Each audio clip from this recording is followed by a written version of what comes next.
ನಮಸ್ಕಾರ ಮಿತ್ರರೇ. ನಮ್ಮ ಹಳ್ಳಿ ಕಡೆ ಒಂದು ಗಾದೆ ಇದೆ, ಹೇಳೋರು ಕೇಳೋರು ಇಲ್ಲದ ಮನೆಗೆ ಡ್ಯಾಶ್ ಡ್ಯಾಶ್ ಡ್ಯಾಶ್ ಹೆಗ್ಗಡತಿಯಾಗಿದ್ರಂತೆ ಅಂತ.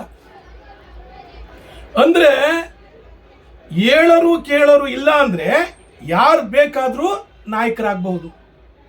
ಅದೇ ರೀತಿ ಕರ್ನಾಟಕ ರಾಜ್ಯದಲ್ಲಿ ಕಾಂಗ್ರೆಸ್ ಪಕ್ಷದಲ್ಲಿ ಇವತ್ತು ಯಾರು ಹೇಳೋರು ಇಲ್ಲ, ಕೇಳೋರು ಇಲ್ಲ, ಶಿಸ್ತು ಇಲ್ಲ, ಸಂಯಮನೂ ಇಲ್ಲ. ಯಾರು ಪ್ರೆಸ್ ಮುಂದೆ ಮಾತಾಡಬೇಕು, ಯಾರು ಮಾತಾಡಬಾರ್ದು, ಎಷ್ಟು ಮಾತಾಡಬೇಕು ಅನ್ನೋ ಯಾವುದೇ ರಿಸ್ಟ್ರಿಕ್ಷನ್ಸು ಇಲ್ಲ. ಇದಕ್ಕೆ ಕಾರಣ ಏನಪ್ಪಾ ಅಂದ್ರೆ ದುರ್ಬಲ ಹೈಕಮಾಂಡ್. ಇದು ಯಾವ ಮಟ್ಟಕ್ಕೆ ಹೋಗ್ಬಿಟ್ಟಿದೆ ಅಂತಂದ್ರೆ ಕಾಂಗ್ರೆಸ್ ಪಕ್ಷದ ಬುಡಕ್ಕೆ ಬೆಂಕಿ ಬಿದ್ದುಬಿಟ್ಟಿದೆ. ಯಾರು ಆ ಬೆಂಕಿ ಹಚ್ಚಿದ್ದು? ಬೆಂಕಿ ಹಚ್ಚಿದ್ದು ಯಾರು? ನಂಬರ್ 2, ಬೆಂಕಿಗೆ ತುಪ್ಪ ಸುರಿದೋರು ಯಾರು? ನಂಬರ್ 3, ಈ ಬೆಂಕಿನಲ್ಲಿ ಮೈ ಚಳಿ ಕಾಯಿಸ್ಕೊಂಡವ್ರು ಯಾರು?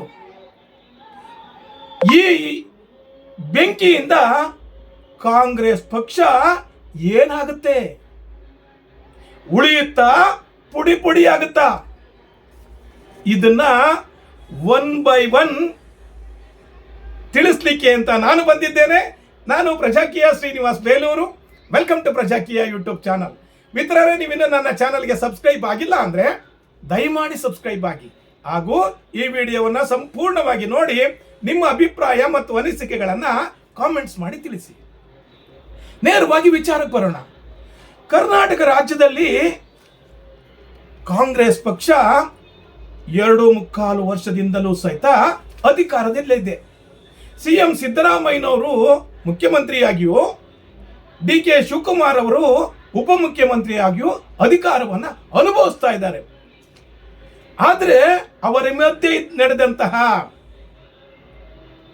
ಒಪ್ಪಂದ, ಆಂತರಿಕ ಒಪ್ಪಂದ, ಮುಖ್ಯಮಂತ್ರಿಯ ಬದಲಾವಣೆ, 2.5 ವರ್ಷ ಸಿದ್ದರಾಮಯ್ಯನವರು, 2.5 ವರ್ಷ ಡಿ.ಕೆ. ಶಿವಕುಮಾರ್ ಅವರು ಆಗಬೇಕು ಅಂತ ಅಲಿಖಿತ ಒಪ್ಪಂದ ಆಗಿದ್ದಂತೆ. ಒಪ್ಪಂದ ಆಗಿದ್ರೆ ಅದನ್ನ ಅವರು ಅನುಷ್ಠಾನ ಮಾಡಿಲ್ಲ. ಅದಕ್ಕೋಸ್ಕರ ಈಗ ಡಿ.ಕೆ. ಶಿವಕುಮಾರ್ ಬಣದಿಂದ, ಸಿದ್ದರಾಮಯ್ಯನವರ ಬಣದಿಂದ ದಿನನಿತ್ಯವೂ ಸಹಿತ ಪೇಪರ್ ಸ್ಟೇಟ್ಮೆಂಟ್ಗಳು. ಈ ಪೇಪರ್ ಸ್ಟೇಟ್ಮೆಂಟ್ಗಳಿಂದ ರಾಜ್ಯದಲ್ಲಿ ಅಧಿಕಾರ ಅನ್ನೋದೇ, ಅಧಿಕಾರಿ ಶಾಹಿಗಳೇ ಅಥವಾ ಆಡಳಿತ ವ್ಯವಸ್ಥೆನೇ ಹದಗೆಟ್ಟು ಹೋಗ್ಬಿಟ್ಟಿದೆ. ಯಾವ ಮಟ್ಟಕ್ಕೆ ಹೋಗಿದೆ ಅಂದ್ರೆ ರಸ್ತೆ ನೋಡಿದ್ರೆ ಎಲ್ಲಿ ನೋಡಿದ್ರಲ್ಲಿ ಗುಂಡಿ ಬಿದ್ದ ರಸ್ತೆಗಳು ಎಲ್ಲವೂ ಸಹಿತ ಅಲ್ಲೋಲ ಕಲ್ಲೋಲವಾಗ್ಬಿಟ್ಟಿದೆ, ಅಯೋಮಯವಾಗ್ಬಿಟ್ಟಿದೆ. ಹಾಗಾದ್ರೆ ಈ ಕಾಂಗ್ರೆಸ್ ಪಕ್ಷದ ಬುಡಕ್ಕೆನೆ ಬೆಂಕಿ ಹಾಕ್ತವ್ರು ಯಾರು? ಇವರು ಕರ್ನಾಟಕ ರಾಜ್ಯದ ಹಾಲಿ ಮುಖ್ಯಮಂತ್ರಿಯವರ ಏಕೈಕ ಸುಪುತ್ರರು, ಮಾಜಿ ಶಾಸಕರು ಹಾಗೂ ಹಾಲಿ MLC ಅವರು, ಅಹಿಂದ ನಾಯಕರು. ಇವರು ಮೈಸೂರಲ್ಲಿ ಒಂದು ಸಮಾರಂಭದಲ್ಲಿ ನೇರವಾಗಿ ಯಾರೇನು ಕೇಳಲಿಲ್ಲ, ಯಾರು ಪ್ರಚೋದನೆ ಮಾಡಲಿಲ್ಲ. ಆದರೆ ಅವ್ರು ಹೇಳಿದಂತ ಒಂದೇ ಒಂದು ಮಾತೇನಪ್ಪ ಅಂದ್ರೆ ಹೈಕಮಾಂಡ್ ತೀರ್ಮಾನ ಮಾಡಿಬಿಟ್ಟಿದೆ, ನಮ್ಮ ತಂದೆಯವರೇ 5 ವರ್ಷಗಳ ಕಾಲ ಮುಖ್ಯಮಂತ್ರಿ ಆಗಿರ್ತಾರೆ ಅಂತ ನೇರ ಸ್ಟೇಟ್ಮೆಂಟ್. ಇವೆಲ್ಲ ಒಪ್ಪಂದ, ಈ ಬದಲಾವಣೆ ಅನ್ನೋದೆಲ್ಲ ಪತ್ರಿಕೆಯವರು ಮಾಡ್ತಿರುವಂತ ವಿಚಾರಗಳು ಅಂತ ನೇರವಾಗಿ ಹೇಳ್ಬಿಟ್ರು. ಆ ಒಂದು ಬೆಂಕಿಯ ಕಿಡಿ ಇವತ್ತು ಕಾಂಗ್ರೆಸ್ ಪಕ್ಷವನ್ನೇ ಸುಟ್ಟು ಕರಕಲಾಗಿ ಮಾಡುವಂತ ಸ್ಟೇಜ್ಗೆ ಹೋಗ್ಬಿಟ್ಟಿದೆ. ಅದಕ್ಕೆ ಪೂರಕವಾಗಿ ನಮ್ಮ ಆನರಬಲ್ DCM, ಮಾಜಿ DCM ಆದಂತಹ ಜಿ ಪರಮೇಶ್ವರ್ ಅವರು ತಿಪ್ಪೆ ಸಾರಿಸೋ ಕೆಲಸ ಮಾಡಿದ್ರು, ತುಪ್ಪ ಸುರಿಯೋ ಕೆಲಸ ಮಾಡಿದ್ರು. ಏನಪ್ಪ ಅಂದ್ರೆ ಹೌದು, ಸಿಎಂ ಸಿದ್ದರಾಮಯ್ಯನವರೇ 5 ವರ್ಷ ಆಗಬೇಕು ಅಂತ ಹೈಕಮಾಂಡ್ ತೀರ್ಮಾನ ಮಾಡಿದ್ರೆ ಓಕೆ, ಅವರು ಸ್ಥಿರ ಸರ್ಕಾರವನ್ನು ಕೊಡ್ತಾರೆ, ಹಾಗಾಗಿ ಸಿದ್ದರಾಮಯ್ಯನವರೇ 5 ವರ್ಷ ಮುಖ್ಯಮಂತ್ರಿ ಆಗಿರಲಿ ಅಂದ್ಬಿಟ್ರು. ಇದು ನಿಜಕ್ಕೂ ಸಹಿತ ಡಿ ಕೆ ಬಣದಲ್ಲಿರುವಂತ ಶಾಸಕರುಗಳಿಗೆ, ಸಚಿವರುಗಳಿಗೆ ನಿಜಕ್ಕೂ ಸಹಿತ ದಿಗ್ಭ್ರಮೆ ಆಯಿತು. ರಾಜ್ಯ ರಾಜಕಾರಣ ಇವತ್ತು ಬೆಂಕಿಯನ್ನು ಉಗುಳ್ತಾ ಇದೆ, ಜ್ವಾಲಾಮುಖಿ ಆಗ್ಬಿಟ್ಟಿದೆ. ಬಾಯಿ ಬಂದಂಗೆ ಮಾತಾಡ್ತಾರೆ, ಯಾವ ಶಿಸ್ತಿಲ್ಲ, ಸಂಯಮ ಇಲ್ಲ. ಇದನ್ನ ಕೇಳಿಸ್ಕೊಂಡಂತಹ, ತಿಳಿಸ್ಕೊಂಡಂತಹ ವಿರೋಧ ಪಕ್ಷದ ನಾಯಕರಾದಂತಹ ಭಾರತೀಯ ಜನತಾ ಪಕ್ಷದ ಆರ್ ಅಶೋಕ್ ಅವರು ನೇರವಾಗಿ ಕಾಂಗ್ರೆಸ್ ಹೈಕಮಾಂಡ್ಗೆ ನೇರವಾಗಿ ಬಾಂಬ್ ಹಾಕಿದ್ರು. ಹೌದು, ಕರ್ನಾಟಕ ರಾಜ್ಯದಲ್ಲಿ ವಾರ್ ನಡೀತಾ ಇದೆ ಅಂದ್ರು. ನಂಬರ್ 2, ಕಾಂಗ್ರೆಸ್ ಹೈಕಮಾಂಡ್ ಅನ್ನೋದು ಸತ್ತೋಗಿದೆ ಅಂದ್ರು, ದುರ್ಬಲವಾಗ್ಬಿಟ್ಟಿದೆ ಅಂದ್ರು, ಹೈಕಮಾಂಡೇ ಇಲ್ಲ ಅಂದ್ಬಿಟ್ರು. ಯಾಕೆ ಹೇಳಿ? ಕಾಂಗ್ರೆಸ್ ಪಕ್ಷದ ರಾಜ್ಯದಲ್ಲಿ ಈಗ ಯಾವುದೇ ಶಿಸ್ತಿಲ್ಲ.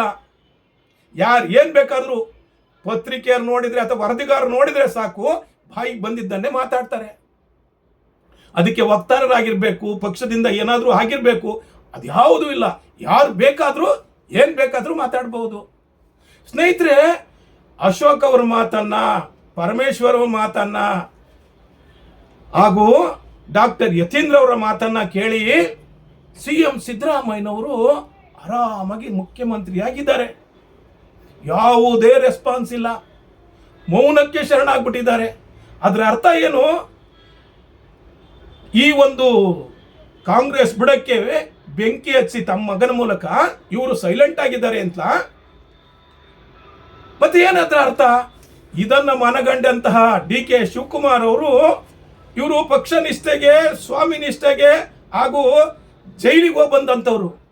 ಇವ್ರಿಗೂ ಸಹಿತ ಸ್ವಾಭಿಮಾನ ಇದೆ, ಇವ್ರಿಗೂ ಸಹಿತ ತಾಳ್ಮೆ ಇದೆ. ಆದರೆ ಪಕ್ಷದ ಹೈಕಮಾಂಡ್ ಆದೇಶದಂತೆ ಬಹಳ ತಾಳ್ಮೆಯಿಂದ ವರ್ತಿಸ್ತಾ ಇದ್ದಾರೆ. ವರದಿಗಾರರು ಕೇಳಿದ ಪ್ರಶ್ನೆಗೆ ನೇರವಾಗಿ ಹೇಳಿದಂತ ಉತ್ತರ ಏನಪ್ಪಾ ಅಂತಂದ್ರೆ 100% ಕೋಪ ಇತ್ತು. ಆದ್ರೆ ಹೊರಗಡೆ ಹೇಳಿದ್ದ ಉತ್ತರ ಏನಪ್ಪಾ ಅಂದ್ರೆ, ಹೌದು, ನಮಗೆ ರಾಷ್ಟ್ರೀಯ ಹೈಕಮಾಂಡ್ ರಾಹುಲ್ ಗಾಂಧಿ, ಸೋನಿಯಾ ಗಾಂಧಿ, ಪ್ರಿಯಾಂಕಾ ಗಾಂಧಿ, ಮಲ್ಲಿಕಾರ್ಜುನ ಖರ್ಗೆ ಸಾಹೇಬ್ರಾದ್ರೆ ಇವರು ಡಾಕ್ಟರ್ ಯತೀಂದ್ರ ಅವರು ಸೂಪರ್ ಹೈಕಮಾಂಡ್. ಅವ್ರು ಹೇಳಿದ ಮೇಲೆ 100% ಮುಗ್ದೇ ಹೋಯ್ತು. ಅವರ ತಂದೆಯವರೇ 5 ವರ್ಷ ಮುಖ್ಯಮಂತ್ರಿ ಆಗಿರ್ತಾರೆ ಅಂತ ಕೋಪದಿಂದ ಟಾಂಗ್ ಕೊಟ್ರು. ಆದ್ರೆ ಗೊತ್ತಿರಲಿ ಸ್ನೇಹಿತರೆ, DK ಶಿವಕುಮಾರ್ ಅವರಿಗೆ ಸ್ವಾಭಿಮಾನ ಇದೆ, ಬಹಳ ತಾಳ್ಮೆ ಇದೆ. ತಾಳ್ಮೆಯ ಕಟ್ಟೆ ಹೊಡಿತು ಅಂದ್ರೆ ಕಾಂಗ್ರೆಸ್ ಪಕ್ಷ ಪುಡಿ ಪುಡಿ ಆಗೋಗುತ್ತೆ. ಕಾಂಗ್ರೆಸ್ ಪಕ್ಷಕ್ಕೆ ಅವರು ಬಹಳ ನಿಷ್ಠೆಯಿಂದ ಕೆಲಸ ಮಾಡ್ತಿದ್ದಾರೆ. KPCC ಅಧ್ಯಕ್ಷರಾಗಿ ಬಹಳ ನಿಷ್ಠೆಯಿಂದ ಇದ್ದಾರೆ. ಆದರೆ ದಿನಕ್ಕೊಬ್ರು ಬಾಯಿಗೆ ಬಂದಾಗೆ ಶಿಸ್ತನ್ನ ಮೀರಿ, ಹೈಕಮಾಂಡ್ ಆದೇಶನೂ ಮೀರಿ ಮಾತಾಡ್ತಾ ಇದ್ದಾರೆ ಅಂದ್ರೆ ಅವ್ರಿಗೆ ನಿಜವಾಗ್ಲೂ ಶಿಸ್ತು ಕ್ರಮ ಕೈಗೊಳ್ಳಬೇಕು. ಯಾಕೆ ಕೈಗೊಳ್ಳಕ್ ಆಗಲ್ಲ ಅಂದ್ರೆ, ಅವರು ಸನ್ಮಾನ್ಯ ಸಿದ್ದರಾಮಯ್ಯನವರ ಮಗ, ಅವ್ರ ಮೇಲೆ ಏನೂ ಆಕ್ಷನ್ ತಗೊಳಕ್ಕಾಗಲ್ಲ. ಅದೇ ಬೇರೆ ಯಾರೋ ಶಾಸಕರಾಗಿದ್ರೆ ಅವರಿಗೆ ನೋಟಿಸ್ ಕೊಡ್ತಾ ಇದ್ರು. ಈಗ ಹೇಳಿ, ಇದೇ ರೀತಿ ಮುಂದುವರೆದ್ರೆ ಕಾಂಗ್ರೆಸ್ ಪಕ್ಷಕ್ಕೆ ಜನ ಜಿಲ್ಲಾ ಪಂಚಾಯಿತಿ, ತಾಲೂಕ್ ಪಂಚಾಯಿತಿ ಹಾಗೂ ಗ್ರೇಟರ್ ಬೆಂಗಳೂರು ಚುನಾವಣೆಯಲ್ಲಿ ಸರಿಯಾಗಿ ಬುದ್ಧಿ ಕಲಿಸ್ತಾರೆ. ಕಾಂಗ್ರೆಸ್ ಪಕ್ಷ ರಾಜ್ಯದಿಂದ ಮತ್ತೆ ಕಾಂಗ್ರೆಸ್ ಮುಕ್ತ ಆದ್ರೂ ಆಗ್ಬಹುದು. ಅದೇ ರೀತಿ DK ಶಿವಕುಮಾರ್ ಏನಾದ್ರೂ ತಾಳ್ಮೆಗೆಟ್ರೆ, ತಾಳ್ಮೆ ಕಟ್ಟೆ ಹೊಡೆದ್ರೆ ಅವರು ಕಾಂಗ್ರೆಸ್ ಪಕ್ಷವನ್ನ ಬಿಟ್ಟು ಹೊರಗಡೆ ಹೋದ್ರೆ ಕಾಂಗ್ರೆಸ್ ಪಕ್ಷ ಅನ್ನೋದೇ ಪುಡಿ ಪುಡಿ ಆಗೋಗುತ್ತೆ. ಇದು ಬಹಳ ಜನ ಕಾಂಗ್ರೆಸ್ನ ಹಿರಿಯ ಶಾಸಕರು, ಹಿರಿಯ ಸಚಿವರುಗಳ ಅಭಿಪ್ರಾಯ. ಕಾಂಗ್ರೆಸ್ ಪಡಶಾಲೆಯಲ್ಲಿ ಮಾತಾಡ್ಕೊಳ್ತಿರುವಂತ ವಿಚಾರಗಳು, ವಿಧಾನಸೌಧ ಸುತ್ತಮುತ್ತ ನಡೀತಿರುವಂತ ಚರ್ಚೆಗಳು. ಇದು ನನ್ನೊಬ್ಬನ ಅಭಿಪ್ರಾಯ ಅಲ್ಲ, ಬಹಳ ಜನರ ಅಭಿಪ್ರಾಯ. ಸ್ನೇಹಿತರೆ, ನಿಮ್ಮ ಅಭಿಪ್ರಾಯ ಏನು? ಕಾಮೆಂಟ್ಸ್ ಮಾಡಿ ತಿಳಿಸಿ.